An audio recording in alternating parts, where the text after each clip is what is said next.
Hello, welcome along. Nigel's Fiat 131 channel here. And yeah, it's been a few days since I put a video out, I'm sorry. But I've been a little bit quiet lately. I've done a lot of work on the car, but I've not been doing any videoing really.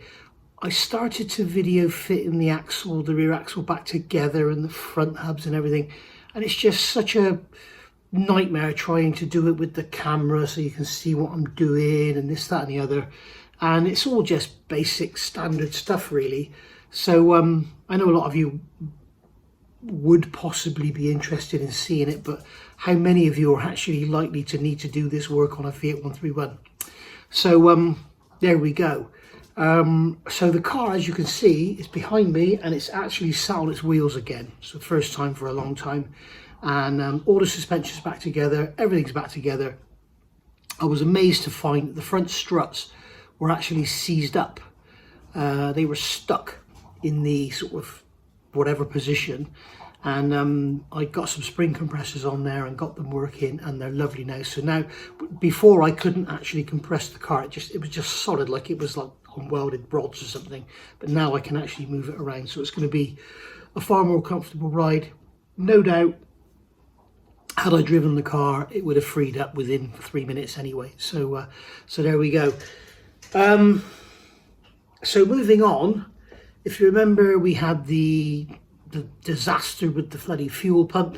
So here I've got this one now. This has come from Italy. This is a genuine Fiat pump, a Fiat fuel pump, sorry, and the part number is 4434839, and it's in there and it's gorgeous and it's brand new old stock, so that's good.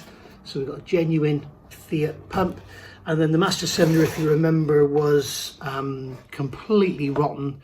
So I've got this one. I got both of these on eBay. This one was only about 21 quid for the master cylinder, and it's an absolute bloody bargain. It's clearly a rip-off. It's not a genuine item at all. Because you can see on the bottom of here, we just got these cast lumps, and there's not even anything. There would be like a bolt with a pinhead on it that stops the pistons over traveling. I'm guessing they've done it from the top. We've got the rubbers in there for the reservoir to go in. We've got the blanking plugs here for the left and right front, and then we've got the blanking plug there for the rear brakes, so we can get this fitted. On here, on the back, we have a new rubber. So yeah, it's really, really nice. Great little part, so hopefully it will work as well as it should do. So yeah, as I've said before, we've got new rear wheel cylinders, we've got rebuilt front calipers, we've got new pads, new discs on the front, and now a new master cylinder as well. So we should have really, really good brakes. So that's the objective. And it's all a bit crazy really, because it's only for a few hundred miles and then I'm going to strip it all down, but we shall see. So spoken to Kevin today of Rally Sport Developments, and ordered some more parts from him. So basically this car will be converted to a full-on Group 4 Abarth replica shell, and you'll come with me on that journey and see it all getting fitted and everything and how we go about it. Yeah, looking forward to doing that. That's the stuff I really enjoy. Doing all this stuff, building the engine, building the gearbox, is all great, it's all fun, but I really enjoy the fabrication side of things. That's what I really like. I lifted the car up, not yesterday, day before. Today is Tuesday, the 9th of September 2025, by the way. I lifted the car up and noticed a little puddle underneath. I thought it was oil, but it was actually water, and I assumed it was coming from the bell housing, so I assumed it was that plate that goes on the back of the block that seals off the water jacket, but the water was actually sitting on the head surface. So where the head meets the block, it's sitting there. So I'm thinking, is the bloody head gasket leaking while it's just stood still? I can't believe this. If it is, it's going to have to carry on leaking because I'm not doing the bloody head again. But it's really weird. The block was nice and flat. The block was nice and smooth. The head was skimmed. So I don't really get exactly what's going on there. And when I spoke to Kevin today, I said about it, and he assured me it's probably a heater pipe. There's a main heater hose goes into the back of the head, but I would have thought if it was leaking from there, it would fill the orifice around the spark plug in number 4 cylinder first. But hey ho, you know, when you think about it, a head gasket leaking while it's just sat there, not under pressure. You know, I've retorqued the head bolts. They did go about another 1/8 of a turn, but you're supposed to retorque them after you've done a heat cycle, and this engine hasn't had a heat cycle yet. It's run for probably 3 minutes, and that's it. So yeah, so there we go. So I need to go on and get this fitted, and get the brake pipes all fitted, and get the master cylinder back in the top, not the master cylinder, the reservoir back in the top. I've cleaned that out. If you want some advice, if you remember, you saw that in the last video, it was absolutely full of crud. What I did, obviously where the cap is at the back, I could get in there and clean it out. But when it comes to the section for the rear brakes, which is here, obviously you can't get in there. So I managed to bend a brush and get in there, and in the end I got some little balls, some little ceramic bearing balls, put them in there, filled it with hot water, and then just shook it around and let the balls just disturb all the detritus that sat in there, and it's all lovely and clean now. So that's worked really, really well. So yeah, so moving forward, that's what we're going to do, and then I'll come back to you. It's going to be tomorrow now, it won't be today because it's evening, and you can hear it running, and hopefully we'll get first gear and you can just enjoy the video. And then after that, it's going to be, I need to replace the tyres. The tyres are in no way road legal whatsoever, and I need to get it insured. Excuse me. What was really interesting, I had a letter yesterday from the British Institution of Mass Insurers or something, or major insurers, some official company, and they told me that if I don't insure the car within 14 days, I'll get a fine. What's going on here? What I didn't know is when you send your documents off to DVLA, when they register the car, they automatically tax it. So basically the car is now sat here taxed, not insured. And of course they don't like that, because they think if it's taxed and it's not insured, I'm using it. Well, obviously you know as well as I do, I'm not using it. So I read further down in the letter, and it said to avoid a fine, just sorting it in within the next 14 days. So that's what I've done. So yeah, that was, I was really glad they sent me that letter. Thank you very much, people. But yeah, so that it's now sorted, I won't get a fine, and it's not taxed. So I have to remember now, when I get it back on the road, I have to insure it, and then I can tax it. And obviously it won't let me tax it if it's not insured. So we're down that hell hole again. Anyway, the tax is free, but what's amazing is even though it's free, if you don't tax it, you still get done for not having tax. So worth bearing in mind if you're new to the classic car world like I am. So there we go. So I'm going to get these bits fitted, and I'll probably see you back here tomorrow in the same video, and we'll go from there. And we're back. Take a look at my face. How pissed off am I? This car is trying to do me in, I swear it. I have built, I did count it up last night, I think it's like 17 engines or something, about 7 Fiat twin cams, I think it is, maybe 5. You've watched my Land Rover videos, you've watched me rebuild the axles, the transfer case, the gearbox and the engine with no issues whatsoever. This thing is fighting me all the way. As you know, I could have an issue with first gear in the gearbox. That can stay, that can sod off. I don't care about that. If it doesn't go in first gear, I'll just use second, which I've said before. So anyway, in the first little segment, which was yesterday, I mentioned to you that I had an issue with a leaking head gasket, and sort of thinking about what Kevin said, I thought he's probably right. It probably is that heater hose, and the water's sort of running around the side of the plug hole or something. So I dried all the head off, the back of the head, where the head meets the block, where the gasket is, that's where the water is. So I dried all that off, and then wrapped some rags tightly around the heater hose, and that was it. And you know the phrase, I really lost some sleep over that. I really lost some sleep over this. I was on Moss's live stream last night, and then I had something to eat. I probably went to bed about, I don't know, 1:30, something like that. And woke up at 4 o'clock this morning. And suddenly, bing, I remembered something. There are 2 dowels in the head that stick up out of the head. They're tubes, they're sleeve dowels, and they go into 2 holes in the head through the gasket. And I looked, I'll show you in a minute, I looked at the head is still bolted down. I looked at the head and thought, that gap looks a bit big where it meets the block. So I thought, what should I do? I don't know. So I measured it, and the gap is about 1.2 millimeters. So I looked at the spec of the head gasket, and it's 1.2 millimeters.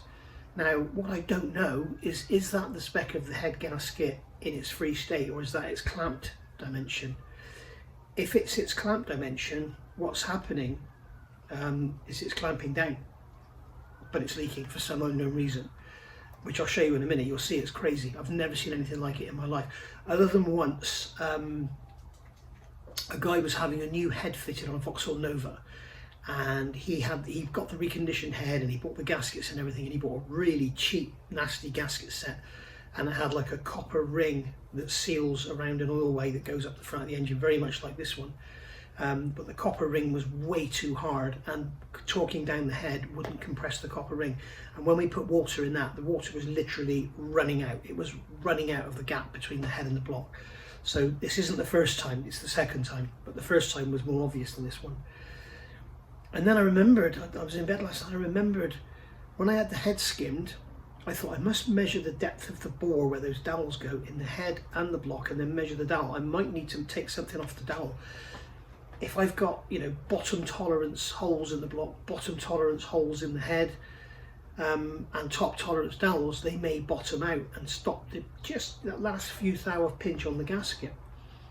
So I measured it, and I thought, well, I better check that out. And I never did.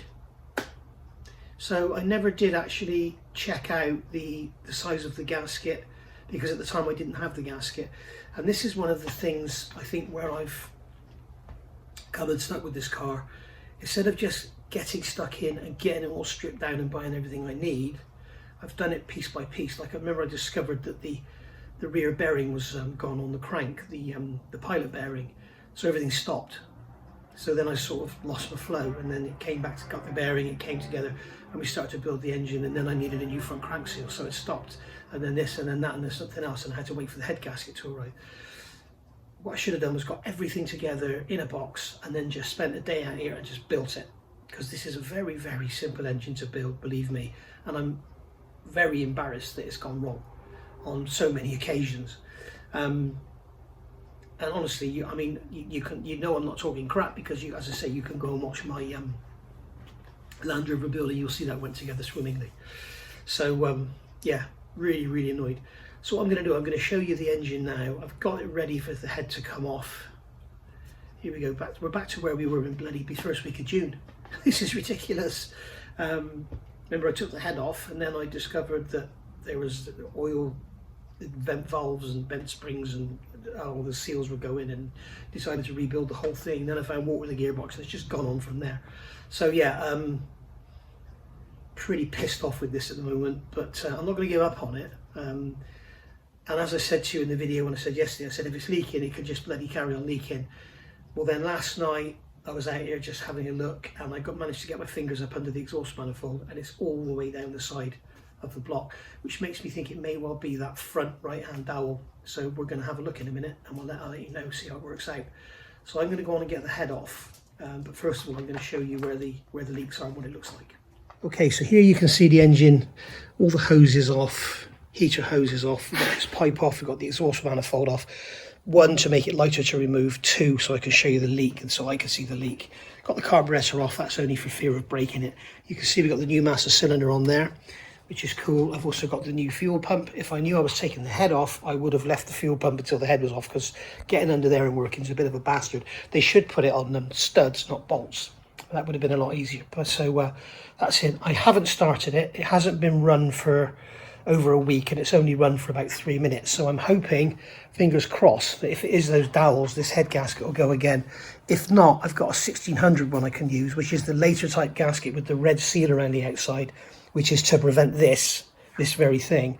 But also it's like 1 millimeter or 2 millimeters bigger on the bore, so 1 millimeter a side. So the actual fire ring will be, you know, 1 millimeter per side further out. I don't think that's going to matter, especially for this low spec engine. So we'll see what happens. So I'm going to go and get the head off. In the meantime, I'm going to show you here. You can see, look down here, you can see the reason there's rust is because I half filled it with water, then I filled it up with antifreeze, then topped it up with water. And as I say, it's only run for 3 minutes, so it hasn't even got hot. So the water probably hasn't completely mixed with the antifreeze, so there's probably areas of pure water, which is why we've got some corrosion there. But you can see here where that water is. So it's either a cracked head, which I don't think it is, because there's no moisture anywhere above the head flange. That's where I first found the water gathering, was on the back there, here behind there. So but it could just be running from the front. But you can see here, if you look, that gap there in front of the head gasket looks very big to me. So the head's going to come off. I can't leave it like that. And if the water gets in the oil, and then oil gets poured into the oil pump, and then you're going to knacker the bearings, it's just, you know, it's just stupid to run it like that. So hopefully I've drained all the water out from the drain plug here, so the water level should be very low. So hopefully I won't get any water spilling into the oil. If I do, I'll probably drain the oil, separate it, and put the oil back in, because oil's so bloody expensive these days. But that oil is literally done 3 minutes work. So there we go. Right, so I'm going to get these head bolts out, get the head off, and I'll see you back on the bench. All right, so here we are. So first of all, we have a look at the head, which is sat on its manifold studs. You can see there's the inner manifold there. And there, the head is absolutely fine. There's no, I've checked it again for straightness. It all seems absolutely fine. We've got a bit of oil and water running out of it here, so I'll just leave that there for a day or two, let that all drain out. But basically, everything's looking fine. The dowels are here. You can see them here, as I said, they're little sleeves. They're absolutely fine. No issue with them. They're basically 8mm long. The bore in here where it goes is like 3.5mm. Okay. The gasket is 1.2, so that's 4.7, and then the hole in the bore is in the block is 4.8. So there's plenty of clearance. So it's not pinching down on them. If we look at the block looks absolutely fine. You've seen all this before. It looks lovely. It's all nice and flat and straight and everything. There's no corrosion or anything. There's no big divots or anything. I just do not understand what the earth is going on here. The only thing I can think is one of two things. There's a little bit of gasket material there that I need to get that off. The only thing I can think is one of two things. And I've only just thought of one of them. The one thing I could have tried was to let the engine run through a heat cycle and then retorque the head. That might have worked. But when I saw the amount of water that was all the way along here, it was all down here, wasn't it, as you saw, I was worried that maybe it's going to get into these oilways. And as I say, if it gets in the oil, the engine pumps the water around, it can cause all sorts of issues. You get mayonnaise and that, which is a nightmare to clear up. So there's Dottie there. Hello, Dottie. She wants to go walkies, but it's raining. So yeah, you can see it's raining. It's horrible. Hence, I've got this tatty old. You probably noticed I got a hole in my shirt. It's because it's a welding shirt. So anyway, so the other thing is, so I could have let it run and then torqued it down again. It may have worked. Maybe that's how this gasket is designed. I am aware from my early days, this must be a very early gasket, because sometime in the very early 90s, I'd say, they actually started putting a red ring of silicone around these gaskets for this very reason, I think, and it improved the sealing. So as I said, I've got that 1600 gasket. I'm going to speak to someone and find out if I don't think that'll be a problem having that slightly larger, because we've got a massive area around the cylinder head here, around each cylinder, and then on the head you can see we've got a large band here where, you know, it won't matter if the gasket is just 1mm bigger. It's going to lower the compression very slightly, but I don't think it's going to cause any other issues. But I do know it's a better quality gasket, and I do know it's newer. Why am I mentioning it's newer? It's only just dawned on me, this could have had the same problem as the head gasket I mentioned in that Vauxhall Nova I did many years ago. It has 6 copper rings, 1, 2, 3, 4, 5, 6. If they're age hardened, okay, then it could be they're too hard and won't compress, and therefore the rest of the gasket can't seal. So the head might be sat on those rings. When we look at the head, we can see where that copper ring was. It hasn't made a big indentation or anything, but you can see where it was. You can see it on all of them here. Look, you can see it there. You can see it there. Okay, so it's biting on that ring. Where are we? You can see this biting on that ring. But the thing I'm concerned about is when you look at this gasket, look at the top face. This is the top face here, alto. I don't want to lose these dowels. Hang on a second. The top face here, alto. When you look at the actual head, these edges here are extremely sharp where the head has been skimmed. Okay, so they're very sharp, and if you look on the head where those areas have been, there's a little bit of an indent. I've got oil on my finger. There's a little bit of an indentation, but nothing much. It's like, I don't know. You see, there's hardly anything there next to that copper ring. So I'm kind of wondering if that's the problem. So I think what I'm going to do is use the 1600 gasket, torque it all down, and then before I connect anything else, I'll fill it up with water and just leave it with the exhaust manifold off so I can see what's going on. And if it still leaks water, I'm just going to throw the effing thing away. I wish I'd done that in the first place. But not the car, the engine and gearbox and everything. That was what Kevin told me to do. Strip it down, sell bits, chuck the rest away, get on with your shell. And that's what I should have done, because I've spent a lot of time and a lot of money on getting absolutely nowhere. I am now straight back to where I was in the first week of June, and it's now the second week of September. So, but I've rebuilt the gearbox and had water in it. I've rebuilt all the suspensions, done all the brakes, so there is some benefit. The whole head has been rebuilt. You know, that doesn't need to be touched again. We've got new springs, we've got new valves, and we did have bent valves and springs, didn't we? So we don't have that anymore. So there we go. But there we are, tales of woe. What a pain in the butt this thing is becoming. And all this just to drive it around for a few weeks. You can see on this side here, look at this here. This is on the block side. And when you look at the block, you can see you've got these huge sort of triangular cutouts for the waterways, and they've quite sharp edge. But when you actually look at the gasket, it's hardly made a mark on there at all. You know, you can still see the indentations in the gasket here. And the other thing was, the gasket wasn't stuck to the head or the block. There's a little bit of something here that's come off because it's stuck to the head face, but and it's also, it feels very sort of slimy. It's very weird. But you can see that there's hardly any compression. I think those copper rings have been holding the head away, and that's what's caused the problem. So I don't know, maybe I could put the gasket in the oven and nail the copper back and it would be absolutely fine, but I'd rather not have to do all this again. And obviously every time you take the head off, it's more wear on the threads on the head bolts in the block. So anyway, we'll call it a day there, and I'll see you all soon, and I'll let you know how I get on. I'm not going to video refitting the head and stuff because you won't be able to see anything. I'm beginning to wonder if it's because I've been making videos that all this is bloody going wrong. But I have never, ever had issues like this with a Fiat twin cam.